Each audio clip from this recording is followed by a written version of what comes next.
तीन ओंकार से स्टार्ट करेंगे।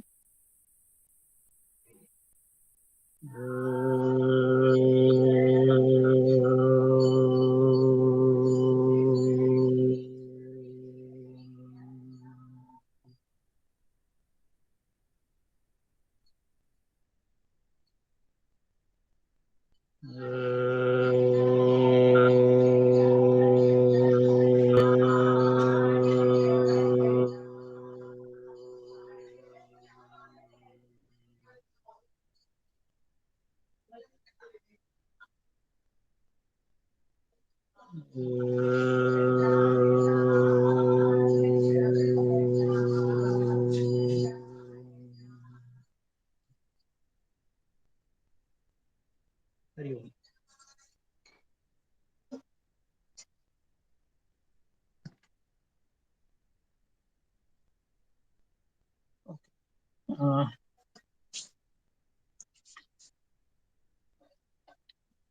अभी तक लैपटॉप शुरू नहीं हो पाया है, पता नहीं क्या प्रॉब्लम है, लेकिन जब शुरू हो जाएगा तो ये करेंगे। तब तक मैं रिवीजन कर लेता हूँ, हम रिवीजन कर लेंगे। तो शेयर हो जाने के बाद में स्क्रीन बता दीजिए।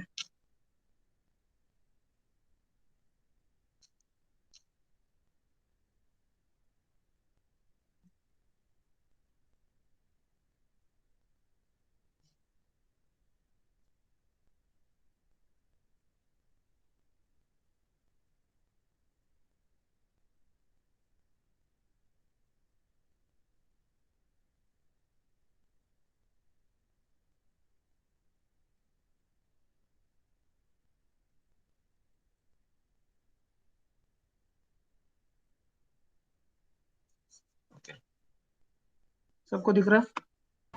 Yes sir. ओके।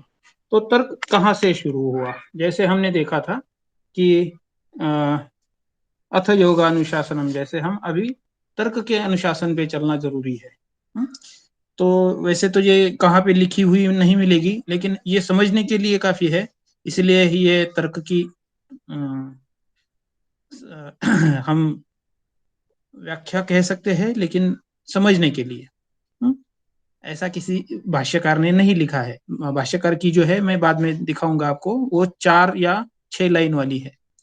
तो व्याप्ति, व्यापक और निष्कर्ष। तो व्याप्ति और व्यापक ये दोनों आधार वाक्य है, और निष्कर्ष जो है वो inference, major premises, minor premises, inference, ऐसे 3 वाक्यों का जो निश्चित संबंध है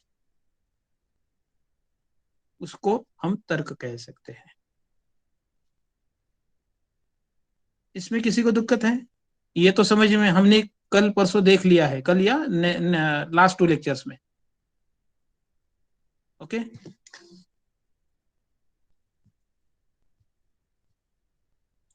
तो ये कहाँ से आया, ये भी हमने देख लिया कि न्याय शास्त्र, तत्व ज्ञान, गणित, शब्द का अनुशासन, सही जगह पे सही शब्द होना चाहिए, ये है उसका। तो एरिस्टोटल का जो मूड्स एंड फिगर्स देखेंगे तो उसमें वो डिटेल में आ जाएगा।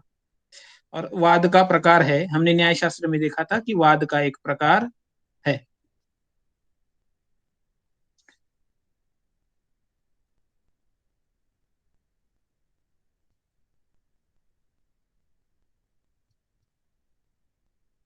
हाँ, तो ये कंपोनेंट्स है।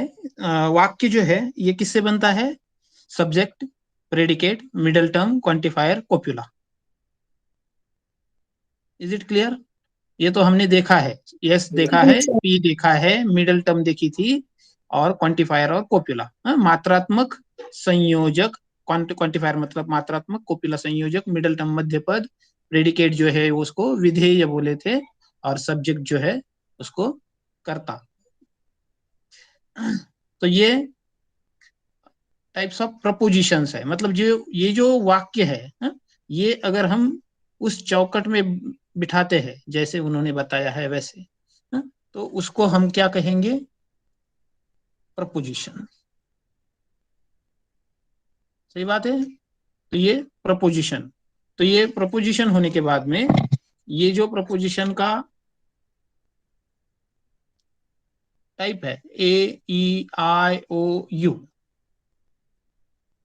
तो यू नहीं है, AEIO है। ऑल एस, ऑल नो, उसको हमने शॉर्ट फॉर्म देखा था, इनो, आई जो है वो हम सब है, कुछ है, थोड़ा है, थोड़े की जरूरत। ओ जो है वो परफेक्टली निगेटिव, यहाँ पे निगेटिव शायद निकल गया, तो वो PON, परफेक्ट निगेशन, ऐसे हमने देखा था। तो इसके बाद में क्या है कि ये जो वाक्य है, ये जो हमने तर्क वाक्य जो बनाए हैं, तो दो प्रकार की प्रमाण, दो प्रकार की जो निष्कर्ष, ये जो सिलोजिज्म, ये तर्क वाक्य का जो है, उसको हमने देखा था सुबह शुरू में, कि डिडक्शन और इंडक्शन, आगमन और निगमन। उसमें से निगमन जो है उसको हम स्टेप वाइज इन्फ्रेंस तक जा सकते हैं, वो मैथमेटिकल स्टेप्स जो है उसके बारे में हमने देखना है अभी आज। तो यहाँ तक तो सबको सही होगा, मुझे ऐसा लगता है, मतलब समझ में आया है AEIO। और ये subject, predicate, middle term, quantifier, copula. Okay, तो अभी IEA, हाँ, तो IEA इसका रूल है, तो पहली स्टेप है ना, वैसे कि जो भी हमें वाक्य मिलता है, तो वो वाक्य हमें इस शैली में बिठाना है कि वो उसका हम मैथमेटिकली उसको हम प्रोसेस कर सके। तो इसी को पहली स्टेप बताया है उन्होंने, क्या बताया है, उसका नाम क्या बताया है? अगर 4 स्टेप आपने देखे होंगे, जो पढ़ा होगा बुक, तो तर्क वाक्यों का संरेखन, अलाइनमेंट ऑफ प्रपोजिशन। ओके, तो ये उसमें क्या होता है, एक बृहद वाक्य होता है, लघु वाक्य होता है, तर्क वाक्य, और उसका निष्कर्ष होता है, जैसे हमने अभी देखा था ये वाला व्याप्ति, व्यापक, निष्कर्ष। ओके, तो ये बृहद वाक्य, लघु वाक्य और उसका निष्कर्ष, ऐसे 3 वाक्य आएंगे। और वो भी किस तरह तरीके से आएंगे, उन्होंने बताए हुए सब्जेक्ट, प्रेडिकेट, और मिडल टर्म होगी तो, नहीं होगी तो क्वांटिफायर और कोपुला के साथ बना के वाक्य। तो अभी ये जो वाक्य है, इसको हमें अगर इस स्ट्रक्चर में चेंज करना है, तो उसको उन्होंने चेंज, मतलब थोड़ा बहुत चेंज करने के लिए, जैसे एक उदाहरण के तौर पे मैदान में एक वाक्य दिया गया है, देखिए कि कुछ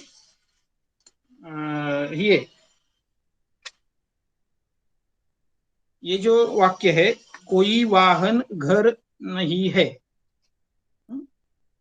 सभी बक्से घर है, इस प्रकार ये जो वाक्य है, तो यहाँ पे IEA का नहीं बताया, ठीक है, मैं बता दूंगा। तो ये जो वाक्य है, ये या तो A टाइप के होते हैं, या तो E टाइप के होते हैं, या तो I, या तो O। तो इन वाक्यों को अगर हमें तर्क वाक्यों को पंक्तिबद्ध अलाइनेशन करना है, तो इनका एक रूल है कि एक वाक्य अगर एक प्रकार का है, तो दूसरा वाक्य अगर I प्रकार का है, तो निष्कर्ष का जो वाक्य जो है, IEA नियम के अनुसार I प्रकार का जो वाक्य है उसको पहले में परिवर्तित किया जाएगा, और उसी प्रकार E को A के तरफ परिवर्तन के लिए प्राथमिकता मिलेगी। मतलब रिवर्स है, AEIO जैसे था ना, तो ज्यादा करके प्राथमिकता I वाले को पहले, बाद में E वाले को, और लास्ट में A प्रकार, ऐसे। तो ये थोड़ा सा समझने के लिए हम उदाहरण के लिए देखेंगे, लेकिन अभी पहले निष्कर्ष का देखते हैं, जो स्टेप जो है वो दूसरी वाली, तो आपको थोड़ा सा समझने में आसानी होगी। ये देखिए, अभी थोड़ा सा ये जो है ना, मेरा दूसरा PPT था, उसमें ही कन्वर्जन किया है, इसकी वजह से ये थोड़ा सा, बाकी दूसरा भी आपको दिख रहा हो, तो उतना ही देखिए जितना मैं बताता हूँ। स्टेप्स 2, ये जो है, ये find interference with the conversion table. अभी A+A, मतलब A टाइप का अगर एक वाक्य है, ए टाइप का अगर दूसरा वाक्य है तो उसका निष्कर्ष ए टाइप का होना चाहिए। ओके, अगर ए टाइप का एक वाक्य है, ई टाइप का दूसरा वाक्य है, तो उसका निष्कर्ष ई टाइप का होना लाजमी है। एक वाक्य अगर आई टाइप का है, दूसरा अगर ए टाइप का है, तो उसका निष्कर्ष आई होना लाजमी है, दैट इज वैलिड। ओके, तो ये इस तरफ से है।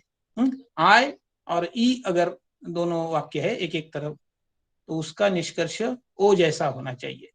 ये ई प्लस ए ऐसा अगर वाक्य है तो उसका ओ टाइप का वाक्य जो है वो निष्कर्ष होना सही रहेगा। ई प्लस आई अगर होगा तो वो ओ टाइप का वाक्य होना सही रहेगा। तो अभी आपको ऐसे तो समझ में नहीं आया होगा, तो अभी ये एक समझ लीजिए कि हमें क्या करना है कि मैथमेटिकली जो तर्क वाक्य, आधार वाक्य है और निष्कर्ष वाक्य है, ये कैसे होने चाहिए, इसका हमें बैकग्राउंड फॉर्मूला चाहिए। क्योंकि हमें जब परीक्षा में एग्जाम में जो क्वेश्चन आएंगे तो हम अर्थ के हिसाब से सोचेंगे।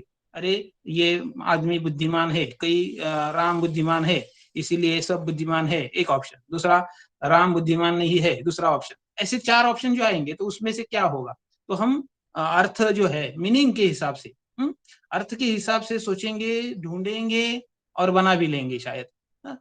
हो भी सकता है कि वो सही भी हो, लेकिन मैथमेटिकली जाएंगे स्टेप वाइज, अगर उन्होंने बताए हुए तरीके से जाएंगे तो उसका करेक्ट होने का चांसेस ज्यादा रहता है। और सबसे बड़ी बात क्या है कि हम गणित में, मतलब मैथमेटिक्स में कैसे रहता है कि स्टेप अगर चेक करेंगे आप कि स्टेप अगर वैलिड है, सही है, तो अगर आंसर गलत आता है या आंसर पे डाउट है तो हम रिवर्स चेक कर सकते हैं।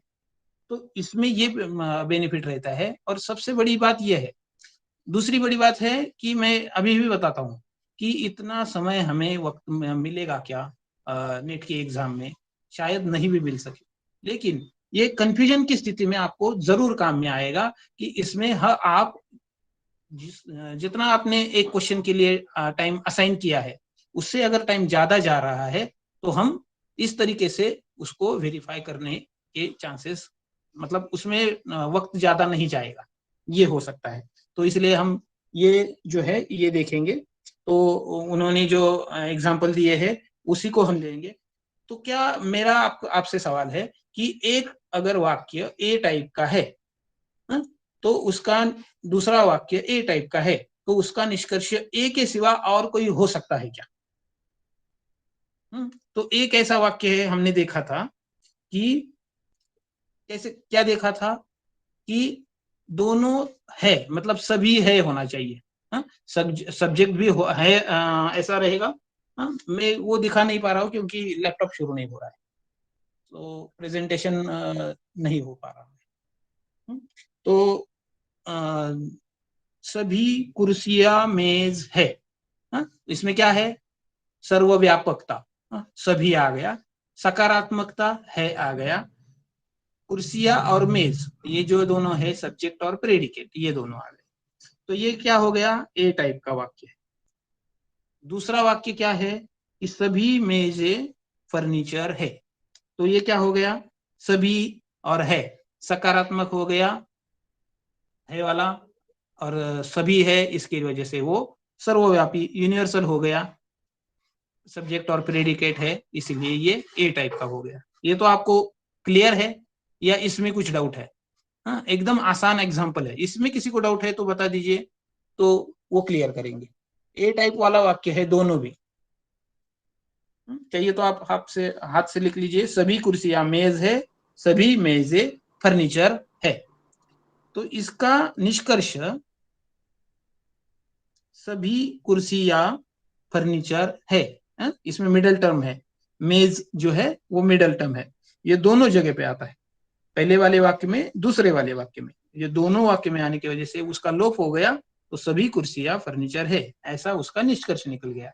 इसके सिवा और कोई निष्कर्ष निकल सकता है क्या, निकल सकता है, मैं आपसे पूछ रहा हूँ।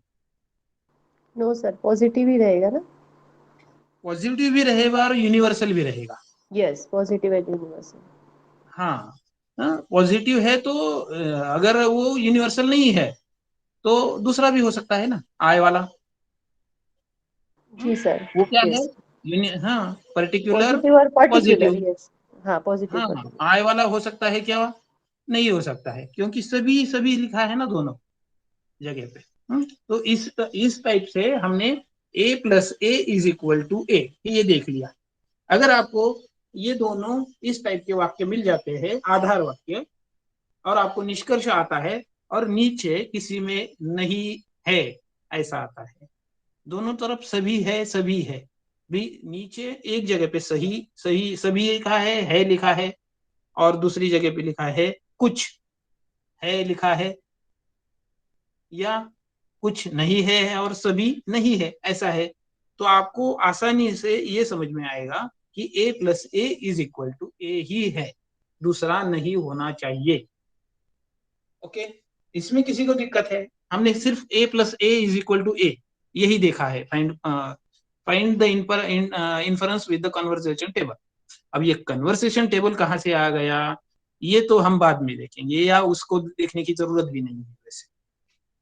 तो उन्होंने जो 6 टर्म्स दिए हैं ये वाली, वो हमें याद रखने हैं, इतना तो आप कर सकते हो। तो इस टाइप से अभी दूसरा जो है, ये भी उन्होंने एग्जाम्पल दे दिए हैं, तो आप वो ट्राई करके देख लीजिए कि एक वाला वाक्य जो है कि वो उसमें क्या दिया गया है कि कुछ, अभी ये मैं ये वाक्य ले लूं या ना ले लूं ऐसे है। ये कुछ डॉक्टर मूर्ख है ऐसे, मैं कैसे डॉक्टर को मूर्ख से कह सकता हूँ? तो दूसरा कोई वाक्य बना के आप ट्राई कीजिए, ये आपको सूट होगा या नहीं होगा, ये आप घर पे ट्राई कीजिए एग्जाम्पल देख के, ये सभी वाले।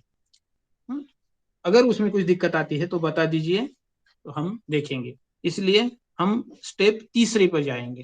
तो आपको पहले वाक्य जो है, तर्क वाक्य समझ में आ गए, तर्क क्या है समझ में आ गया, तर्क वाक्यों से तर्क बनता है ये समझ में आ गया, इसलिए तर्क वाक्य के हमने घटक देखे।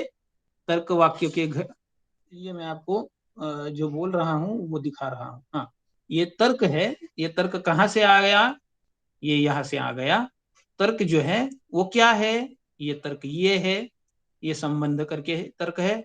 उसके बाद में जो तर्क वाक्य है, तर्क जो है वो तर्क वाक्यों से बनता है, प्रपोजिशन बनता है, वो 2 आधार वाक्य और एक निष्कर्ष, या एक आधार वाक्य से एक निष्कर्ष, 2 वाक्य या 3 वाक्य का।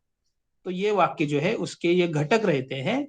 ये घटक जो है बना, घटक से बनने वाला ये जो वाक्य है, उसका जो तर्क के स्वरूप में होने वाला जो फॉर्मूला या वाक्य है या प्रपोजिशन है, तो वो 4 प्रकार का होता है या हो सकता है। तो ये 4 जो है वो अपने निगमन के लिए जरूरी है, बाकी के बाद जो है वो बाद में देखेंगे।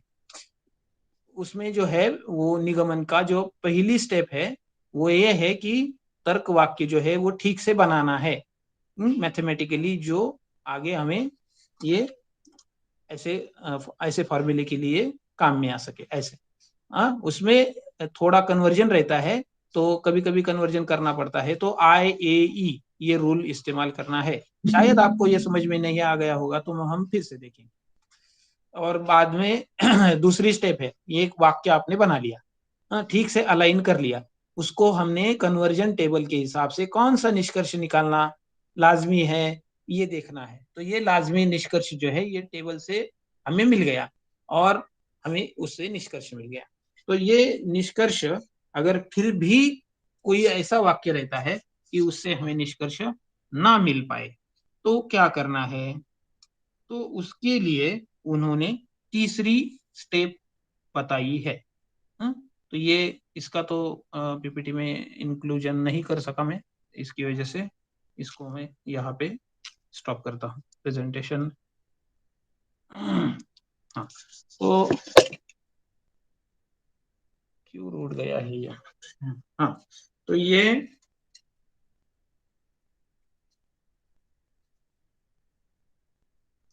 अनंतरानुमान मतलब चेक फॉर इमीडिएट इन्फरेंस। तो जो वाक्य है, तो इसमें कभी कभी कॉम्प्लिकेशन होने की वजह से हमें इस फॉर्मूले में बिठा के उसको डायरेक्ट नहीं ला सकते हैं हम निष्कर्ष तक।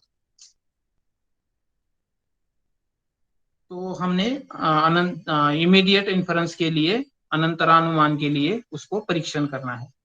ये यहाँ तक जो हमने लिया है, इसमें किसी को डाउट है तो बता दीजिए, क्योंकि खाली आगे आगे आगे बढ़ना जरूरी नहीं है, वो फिक्स होना जरूरी है। क्योंकि ये है ही कॉम्प्लिकेटेड, और फिर भी ये कॉम्प्लिकेटेड लगता है तो ये आज एक ही स्टेप ले लेंगे। कौन सी? ये 2 नंबर वाली, कि हमने सर हाँ बोलिए बोलिए। सर मुझे समझ में नहीं आया सर, जो ए प्लस हाँ ये, हाँ ए ठीक है। बराबर ए, पहले ये हाँ पहले तो ये समझ में आ गया कि ए ई आई ओ ये वाक्य क्या है। ए जी ई सर। आई ओ, हाँ जी हाँ। तो अभी बता दीजिए कि सबसे पहली बात यह है कि निगमन जो है, मतलब डिडक्शन। ओके, ये डिडक्शन जो है उसके हमें 2 तरह से उसको हम इन्फरेंस या निष्कर्ष निकाल सकते हैं। ओके, तो ये उसमें एक है मीडिएट और दूसरा है इमीडिएट।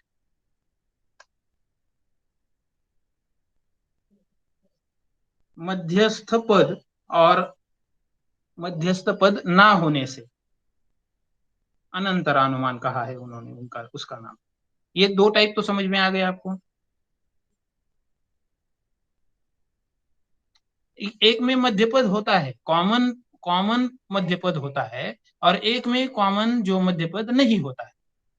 ओके, अभी हम प्रैक्टिकल एग्जांपल से देखिए। अभी एमडीवाई के छात्र है, ओके, और 2 लोग जो है, या 4 लोग है, या 10 लोग है, उन्होंने बहुत ही अच्छे मार्क ले लिए। ओके, सभी एमडीवाई के छात्र होशियार है, इसमें कोई गलती है? ये तो एक सिंपल ये वाक्य हो गया। ये आधार वाक्य दिया है, हमें उसमें देखना नहीं है कि ये सही है या गलत है। खाली ये इस वाक्य में आपको ये तो समझ में आ गया कि सभी एमडीवाई के छात्र होशियार है। ये कौन से टाइप का वाक्य हो गया? ए ई आई ओ? ए सर। ए होगा। ए, ए होगा, यूनिवर्सल पॉजिटिव। Universal positive. अभी देखिए कि मिडिल टर्म हमें समझना है ना। ये 2 प्रकार मिडिल टर्म की वजह से होते हैं ना, एक अनंतरानुमान और एक मध्याश्रित। तो मिडिल टर्म क्या है इसमें? कि एक तो क्या है इसमें, हम पहले देखेंगे, छाटेंगे इसको। चलो, सभी एमडीवाई के छात्र होशियार है। तो हमें बताइए कि इसमें सब्जेक्ट क्या है, प्रेडिकेट क्या है, कोपुला क्या है, क्वांटिफायर क्या है? सब्जेक्ट, उद्देश्य पद, विधेय पद, वो बताइए क्या है जिसके बारे में बोला जाता है, जिस विषय के बारे में, मतलब जो करता है वो कुछ क्रिया करता है, वो क्रिया के बारे में बताने वाला पद प्रेडिकेट। करने वाला जो है वो उसके बारे में बताने वाला पद सब्जेक्ट। मात्रात्मक पद क्वांटिफायर। संयोजक पद अर्थ देने वाला, इन सबको संयोग करने वाला पद संयोजक। और मध्य पद। ओके, तो बता दीजिए, कोई तो बता दीजिए। All students will be subject, sir. Yes, okay Okay. Okay, Are मान लीजिए, clever. चलो स्टूडेंट्स Okay. ये सब्जेक्ट हो गया। हम्म, ओके, आगे। Are clever will be predicate. Of MDY will be quantifier, I think, sir. Yeah. तो ऑल एमडीवाई स्टूडेंट्स, तो एमडीवाई students है, ये हो okay. गया All subject. MDY students are clever, right? ये पूरा सेंटेंस हाँ, था ना? काय नाही, मला क्लास चालू आहे, मी आता नाही येऊ शकत, थोड्या वेळाने नंतर। हाँ, हाँ ये क्लेवर है। हाँ, ऑल एमडीवाई स्टूडेंट्स आर क्लेवर। तो क्लेवर जो है, बुद्धिमान जो है, ये प्रेडिकेट हो गया। ये तो बराबर है, प्रेडिकेट। विधेय पद, इसके बारे में किसी को डाउट है? हरिओम। ओके, तो ये सब्जेक्ट और प्रेडिकेट ये तो क्लियर हो गया। जी। हाँ, सबका क्लियर हो गया, किसी का नहीं क्लियर है तो बता दीजिए। क्रिया के बारे में बताना और क्रिया करने वाला या क्रिया जिस पर होती है, ऐसे। तो ये दोनों हो गए। और अभी क्वांटिफायर तो क्या है? सभी। सभी क्या है? यूनिवर्सल। ओके। और क्या है? बुद्धिमान क्या है? नहीं है या है? है। तो ये क्या हो गया? पॉपुला। सही बात है। क्वांटिफायर और ये कॉप्यूला, ये बन गए। ये सब तो हो गया अभी। हरिओम। जी सर। हाँ, भाई ये वाक्य जो बन गया, अभी हमने प्रेडिकेट जो है बुद्धिमान। हाँ, तो हमें ये बताना है अभी, जो नेट क्लैरिफाई होते हैं, नेट क्वालिफाई होते हैं, वो तो बुद्धिमान है। ओके, तो हमें दूसरा वाक्य क्या बनाना है? देखिए, नेट क्वालिफाई होने वाले बुद्धिमान होते हैं। अभी बता दीजिए, सब्जेक्ट क्या है, प्रेडिकेट क्या है, क्वांटिफायर क्या है, कॉप्यूला क्या है, उद्देश्य क्या है, विधेय क्या है, मात्रात्मक पद क्या है, परिणामात्मक या मात्रात्मक, और संयोजक पद क्या है? Net qualified will be subject. Okay. Sir वापस एक बार इंग्लिश में रिपीट कीजिए ना, अभी जो मैं। बुद्धिमान प्रेडिकेटर हो जाएगा हाँ, और है all net copular. Qualified students are clever. Okay. NET qualified students, subject, clever, predicate, all, quantifier, copula, are. Okay. सब ओके सर। मात्रात्मक पद, एमडी नेट क्वालिफाइड विद्यार्थी, ये सब्जेक्ट, प्रेडिकेट होगा बुद्धिमान, और होते हैं वो होगा कॉप्यूला। अभी अभी देखिए पहला वाला वाक्य और अभी दूसरा वाला वाक्य, इसमें दोनों में कॉमन टर्म कौन सी है? सभी और बुद्धिमान। हाँ, बुद्धिमान। सभी तो है, दोनों भी है, सभी है, दोनों में ही है, लेकिन बुद्धिमान ये कॉमन है। तो ये अभी ये दोनों मिला के ये क्या हो गया? मध्य पद हो गया। हो गया। ओके। अभी हमें ये बताना है कि निष्कर्ष निकालना है। ओके, तो सभी एमडीवाई छात्र बुद्धिमान है। सभी एमडी नेट क्वालिफाइड बुद्धिमान होते हैं, तो सभी एमडीवाई नेट क्वालिफाइड होंगे। अभी सही है, निष्कर्ष तो आ गया आपके पास। जी सर। ओके, अभी ये बता अभी ये चेक कर लीजिए कि ये क्या, ये निष्कर्ष सही है।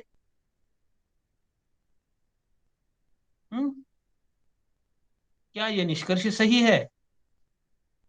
जो दे आधार वाक्य जो दिए हैं उसके हिसाब से देखा जाए तो ये सही है।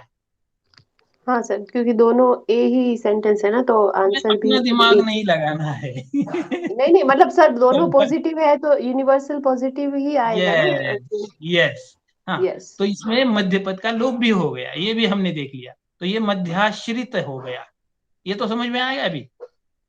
Kunju, Kunju ji, yes. Yes sir, yes sir. अभी ये मध्य पद है ना, ये मध्य पद से हो गया, ये क्या हो गया? मध्याश्रित हो गया, है कि नहीं? जी। अभी सभी टाइम ऐसा ही नहीं आएगा ना, दोनों में अगर मध्य पद नहीं मिला कॉमन, तो क्या करेंगे? तो निष्कर्ष कैसे निकालेंगे भाई? डिडक्शन तो हमें निकालना है। हाँ, तो समझो ये बता दिया कि सभी एमडीवाई छात्र बुद्धिमान हैं, नेट क्वालिफाइड छात्र अति बुद्धिमान होते हैं। अभी बुद्धिमान, नेट क्वालिफाइड छात्र स्मार्ट होते हैं। अभी कॉमन तो नहीं आ गया। हाँ, मध्याश्रित पद का अभाव है यहाँ पे, तो ये अभाव होने से क्या हो गया? इसका अभी हमें दूसरे तरीके से अनुमान निकालना पड़ेगा। और दूसरा तरीका कौन सा है? अनंतरानुमान, mediate inference, immediate inference. Clear? सबको क्लियर है? जी sir. I think it is quite simple. जी सर। ऐसे मुझे लग रहा है, लेकिन आप सबको लग रहा है कि नहीं पता नहीं। हम छोटे छोटे स्टेप ले रहे हैं अभी। अभी हमने क्या देखा, फिर से मैं पहले से दोहराऊं। अभी हमने तर्क देखा 3 दिन में।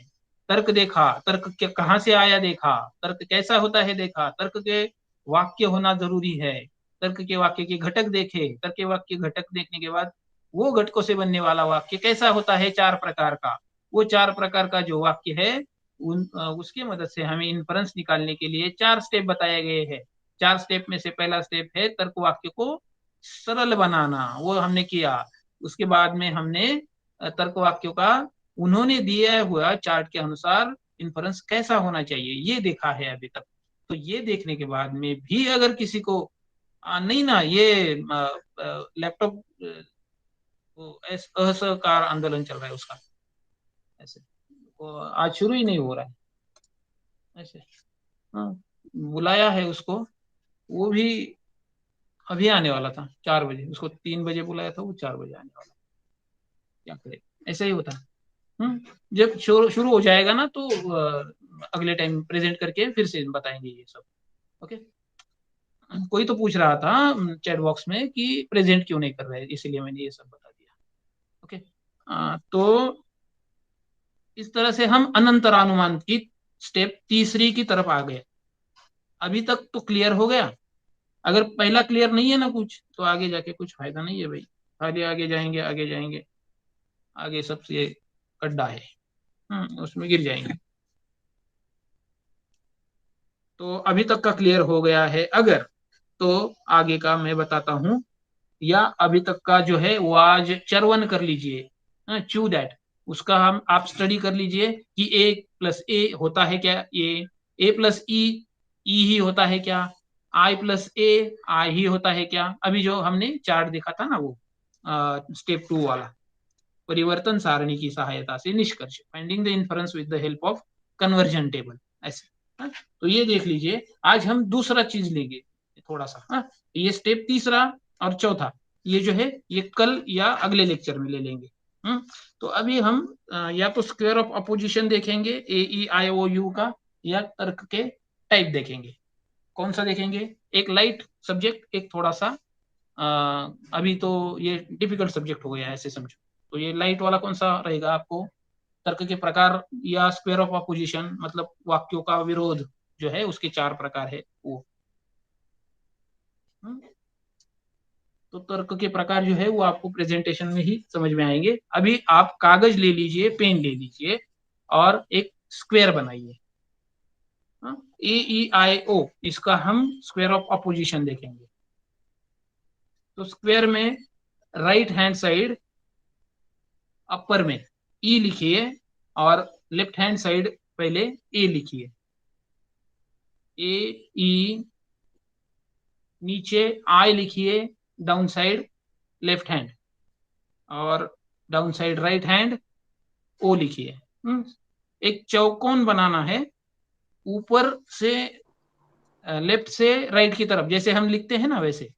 A बाद में E लिखना है, और नीचे के 2 कॉर्नर्स है उसको I और O लिखना है। किसी को इसमें दिक्कत है? ई के नीचे ओ आएगा क्या सर फिर? हाँ, A के नीचे I आएगा, A के राइट में E आएगा, और E के नीचे O आएगा I के राइट में। ओके। हाँ, अभी थोड़ा सा बड़ा आपने कागज ले लिया है, ऐसे मैं समझता हूँ। तो अभी लिखना है क्या कि ए की जगह लिखना है सही है। अभी हमने देखा है ना कि ए क्या है? सही है, लिखा है। ए की जी। जगह लिखा आपने सही है। अभी ई की जगह का क्या लिखना पड़ेगा, बता दीजिए। सही सभी। नहीं है। हाँ, सही प्रोनाउंसिएशन मेरा सही हो गया। वो सभी है, सभी ऑल, सभी है ए वाला। ओके। और ई की जगह क्या लिखेंगे? सभी नहीं नहीं। है। बराबर है।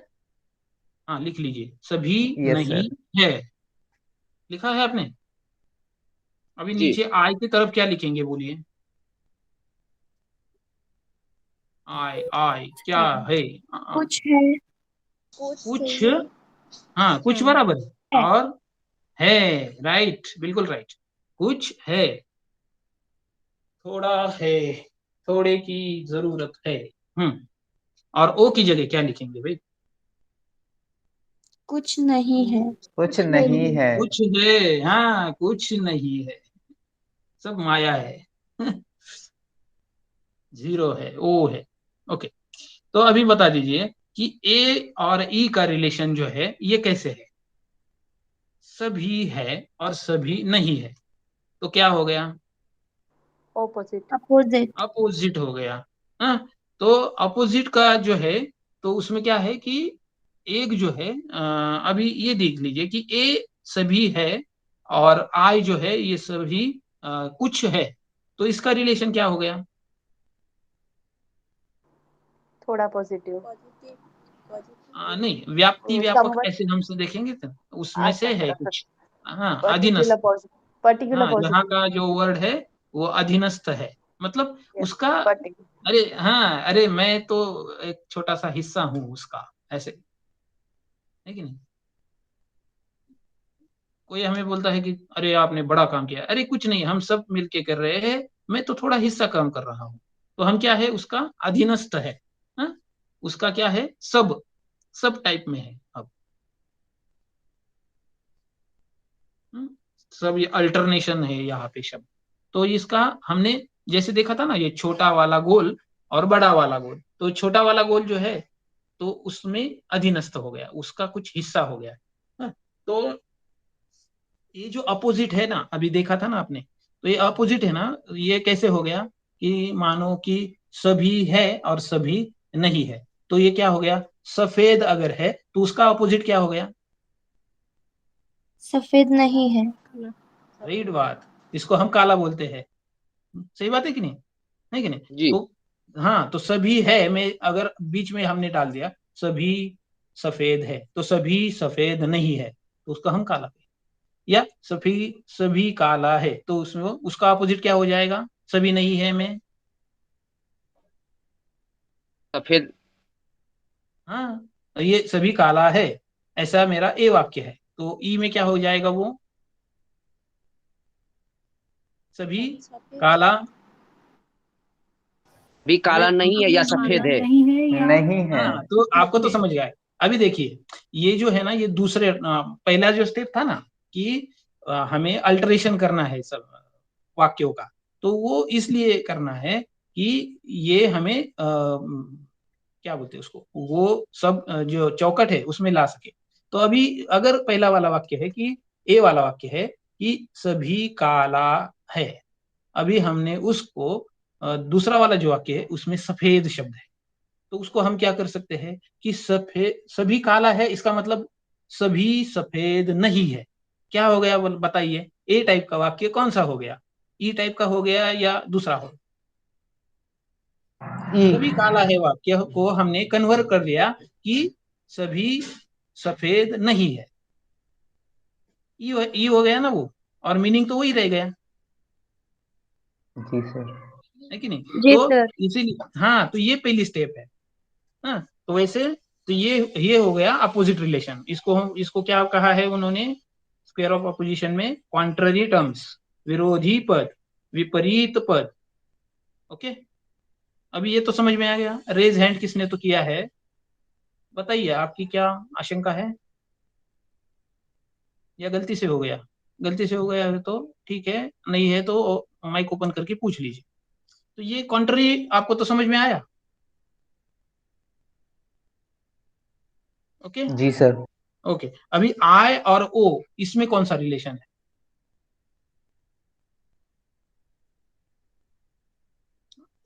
ये क्या भी लिखा था? अपोजिट है सर। ये भी अपोजिट है, लेकिन क्या है कि वो सब कुछ वाला जो अंश। है ना, हाँ सर वो कुछ पार्शियल। सब, अंश इसमें है, कुछ अंश हाँ इसमें। सब पार्शियली वाला कॉन्ट्रैक्ट। हाँ सभी वाला जो है ये उसको मेन कहेंगे। हाँ, मतलब समझो कि कंट्रीज है और स्टेट्स है, तो कंट्रीज मेन है और स्टेट्स क्या है? अपोजिट मतलब ये उसके सब है, हाँ, उसके अधीनस्थ है। तो दो कंट्रीज, दो स्टेट में अगर अपोजिशन है, जैसे हमने देखा अभी अपोजिट है, तो उसको क्या कहेंगे? उपविपरीत। उसको क्या कहेंगे? सब कॉन्ट्ररी। समझे या नहीं समझे? ए और ई जो है ना, वो तो अपोजिट कहा, तो इसको क्या कहेंगे? सब अपोजिट। क्योंकि ये सब है ना, अभी ऊपर के जो है ये पार्ट है ना। समझे या नहीं समझे? जी ए का सर। सब, ए का पार्ट क्या है? आई। ई का पार्ट क्या है? ओ। ये दो सब या पार्ट जो है, इसमें अपोजिट जो रिलेशन है उसको सब अपोजिट ऐसे कहेंगे। तो क्या हो गया? वो सब कॉन्ट्ररी। और जैसे हमने देखा था कि ए का पार्ट है आई, वैसे ही ई का पार्ट होता है ओ, इसलिए वो भी सब है। उसका मतलब अधीनस्थ है। उसको उन्होंने सब अल्टरनेशन का नाम दिया है। अभी इसका रिलेशन, सबका रिलेशन आपको समझ में आ गया? सिंगल सिंगल अभी व्याघातक सर देखेंगे आपको। सर हाँ ए का अधीनस्थ आई हो जाएगा, ई का अधीनस्थ हो जाएगा ओ। हाँ, ई का अधीनस्थ ओ हो जाएगा, ए का विपरीत ई हो जाएगा, आई का विपरीत वैसे वो, लेकिन उसको उप विपरीत कहते हैं, ओ हो जाएगा। ओके। ये स्क्वायर वाले रिलेशन तो समझ में आ गए, तो डायगोनल वाले रिलेशन देखेंगे अभी। जी सर। हाँ, तो अभी इसका डायगोनल वाले रिलेशन देखेंगे। डायगोनल सर मतलब? एक एक कंफ्यूजन है सर। हाँ बताइए। ए का विपरीत ई है, आई का विपरीत ओ है, ए का ओ विपरीत आई है, ई का ओ विपरीत ओ है, ऐसा। धीरे से बताइए। ए का विपरीत ई है, ये तो ई सही है, है। आई ओके। का विपरीत ओ है। आई का जो आई, जी, आई का विपरीत ओ है, और ए का उप विपरीत आई है, और ई का उप विपरीत ओ है। एक मिनट। हाँ बोल दीजिए, अभी एक कॉल आया था। हाँ बोलिए अभी। हाँ ए सर। का विपरीत है ई, और आई का जी जो विपरीत है वो ओ है, लेकिन जी। आई ये खुद सब है। इसकी वजह से आई का जो उपरीत ओ है उसको सब उपरीत बोलते, विपरीत बोलते हैं। उप विपरीत। किसी को कुछ समझ नहीं आया ऐसे हमने किसी ने देखा, बताया है, तो कोई एक बता दीजिए, एक्सप्लेन कर दीजिए, उसको हम करेक्ट कर लेंगे। जिसको नहीं समझ में आया उसने अनम्यूट कीजिए, मैं पूछूंगा तो उसका जवाब दीजिए। या तो आप में से किसी कोई एक्सप्लेन कीजिए या मैं एक्सप्लेन करूंगा। हाँ पूछिए आप। आपको ए सर मैं ई सत्तर आई से ओ ये समझ में आ गया? सर मैंने पहली क्लास नहीं ली ना, तो शायद मुझे इसलिए समझ नहीं आ पा रहा है। हाँ ये तो है। तो यूट्यूब है, तो यूट्यूब पे देखना पड़ेगा आप, हाँ हाँ, क्योंकि मैं उस पर देखूंगी। हम्म, उसके बाद भी कंफ्यूजन होता है तो मैं आपसे पूछती हूँ सर। ओके। तो ये आपको तो अभी मैंने बता दिया, इसमें कुछ दिक्कत नहीं है। तो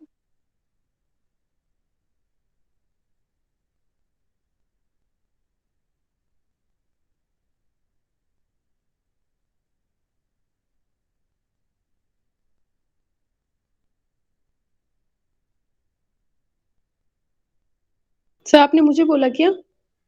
हाँ नहीं, अभी हमने चार जो रिलेशन देखे, इसमें अगर किसी को मेजर डाउट है तो बता दीजिए। आपने पहले वाला नहीं सुना है तो आपको नहीं समझ में आएगा, अभी क्या कर सकते हैं उसके लिए। सर एक बार मुझे सर ए एक और हाँ आई, ई और ओ, वो एक बार समझा दे। कॉन्ट्रा वो समझ में आ गया, सम कोई तो कॉन्ट्ररीज बता वो भी दीजिए, समझ में आई। जिसके समझ में आ गया है ना वो बता सर दीजिए। मैं एक बार तो बोल दूंगी, आप सिर्फ करेक्ट है या नहीं बोल दो। सही बात है। हाँ, अभी ए का विपरीत ई है, सही बात है। आई का विपरीत ओ है। हाँ, उसी को उपविपरीत कहना है। हाँ, ऊपर सब कॉन्ट्ररी। हाँ, सब कॉन्ट्ररी। हाँ, आय का तो उपविपरीत ओ है, ऐसा कहना है। जी। और तो उससे क्या अ, होगा? दो चीजें होगी। एक तो डुप्लीकेशन नहीं होगा। विपरीत कहा उन्होंने तो ए और ई का ही रिलेशन है। अगर किसी ने कहा कि अरे यार ये अपोजिट है, अपोजिट का मतलब ही है ये सभी सभी में रिलेशन है। ऐसे क्या बोलते हैं उसको, अंश में रिलेशन नहीं है, पार्ट में या सब में या कुछ में रिलेशन नहीं है। विपरीत है इसका मतलब ही है कि उसके दोनों तरफ ऑल ऑल होना चाहिए ऐसे। ठीक है, आगे। और ए का व्याप्त आय है। ए अगर सभी है तो उसका कुछ आय ए होगा। का व्याप्त आय है कैसे कहेंगे, आय व्याप्त होने वाला है और ए जो है वो व्यापक है, व्यापने हाँ वाला है। वही तो सर, फिर हाँ ओके। ए का व्याप्त आय हो गया ना, क्योंकि ए सभी है, आय कुछ है। तो ए से आय व्याप्त है ऐसे कह सकते हैं आप, या आय ए का हाँ पार्ट है ऐसे कह सकते जी। हैं। ए से व्याप्त आय है थोड़ा सा क्या होता है, उल्टा पुल्टा होता है। हाँ, या तो ओके ऐसे के ही है, हाँ, कि ए से ए ने आय को व्याप्त कर लिया है, या आय ए का पार्ट है ऐसे कह सकते हैं आप। हाँ, वैसे ही ई और ओ बता दीजिए। ओ ई का पार्ट है। ओ ई का पार्ट है। हाँ, अभी जिसको नहीं समझा वो समझ में आ गया। सर जो आपने अधीनस्थ लिखवाया था सर, उसका मतलब क्या होता है अधीनस्थ? अधीनस्थ का मतलब है उसका पार्ट है, सब अल्टरेशन अल्टरनेशन, इस यहाँ का उनका जो शब्द है अधीनस्थ और सब अल्टरनेशन, हम आसान समझने के लिए उसको पार्ट कहेंगे। ओ जो है जी ये सर। ई, हाँ ई जो है ये फैमिली है ऐसे समझिए। ऐसे समझिए कि एक फैमिली है, वो सब सफेद कलर के कपड़े पहनने वाली है। ओके, तो वो ए हो गए। ओके, अभी उसमें से आई जो है, ये जो है वो सफेद ही पहनता है, लेकिन उसको रेड कलर की बॉर्डर रहती है उसके कपड़े पे। तो वो क्या हो गया, वो ए का पार्ट हो गया। और आई का जो स्पेशलिटी है वो सब में नहीं है, लेकिन वो जो ए सब में है, वाइट ड्रेसेस, वो तो है उसके पास। तो आई क्या हो गया, उसका पार्ट हो गया, और उसका अपना अलग स्पेशलिटी भी है, लेकिन वो पार्ट है, वो फुल नहीं है।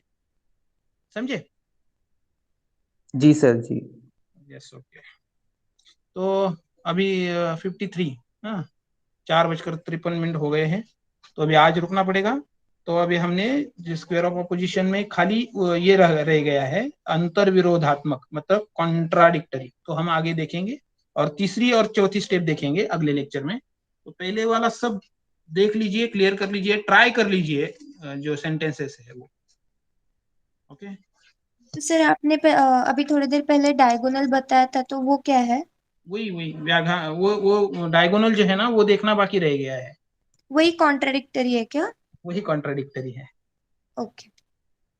वो हमें प्रैक्टिकल तरीके से देखना है ना, इसलिए, नहीं तो एक वाक्य में मैं बता दूंगा ये दोनों जो है ए और ए जो है वो कॉन्ट्राडिक्टरी है, इसका इसका ओ का, और आई जो है वो इसका कॉन्ट्राडिक्टरी है। लेकिन क्यों है, अगर मुझसे किसी ने पूछा तो आपको बताते आना चाहिए। अभी कोई पूछेगा तो आपको बताते आएगा कि ये अभी जो सब रिलेशन बताए ये कैसे है, आएगा ना, आई होप। अभी तक जो पढ़ाया है वो सुना है तो आना चाहिए। चलो, गर्दन पीठ सीधी, आंखें हल्के से बंद।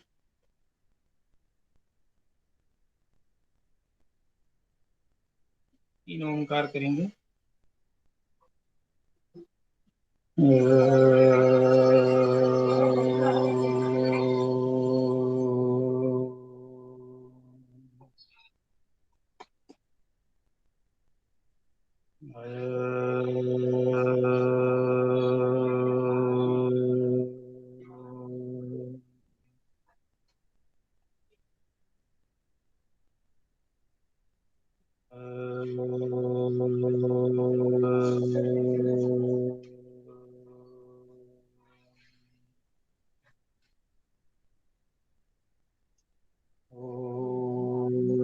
शांति शांति शांति। हरिओम।